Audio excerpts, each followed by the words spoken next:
ఏపీలోని కూటమి ప్రభుత్వంలో మళ్లీ కులకలం రేగింది. కూటమికి కాపు కాసే వారికి ప్రభుత్వంలో పనులు జరగడం లేదని, కమ్మగా భజన చేసే వారికి పనులు జరుగుతున్నాయని సంచలన ఆరోపణలు చేశారు మాజీ టీటీడీ బోర్డు సభ్యుడు ఓవి రమణ. 10 నెలలుగా తనకి రావాల్సిన 90 లక్షల రూపాయల బిల్లులు ప్రభుత్వం చెల్లించడం లేదు అంటున్నారు.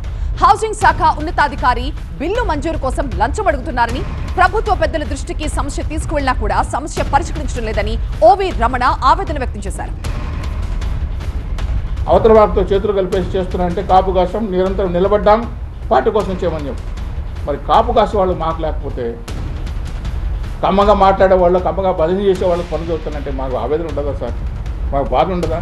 కమ్మగా మాటలు చెప్పేవాళ్ళకి పనులు అవుతున్నాయి. కాపు కాస్తున్నాం మేము, మాకు పనులు కావట్లేదు. నిరంతరం కాపు కాస్తున్నాం. ఎందులో కాపు కాలేదు చెప్పండి.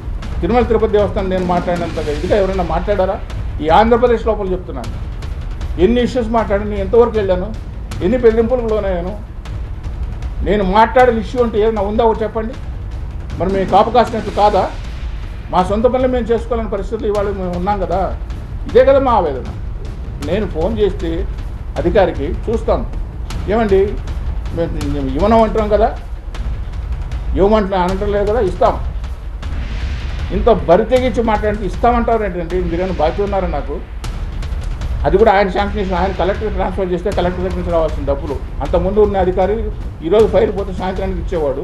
ఇతను పనిగట్టం కూర్చున్నా అంటే డబ్బుల కోసం చేస్తున్నట్టే. ఇటువంటి అధికారులు వాళ్ళ దృష్టికి వెళితే కూడా అతను యాక్షన్ తీసుకోలేదు. ఇంకెట్లా ఉంటుందంటే ఇది మంచి సంప్రదాయంగా దాటినట్టు వాళ్ళు ఏరు వేయాలి. ఏరు వేయకపోతే వచ్చే రోజులు చాలా కష్టంగా ఉంటాయి.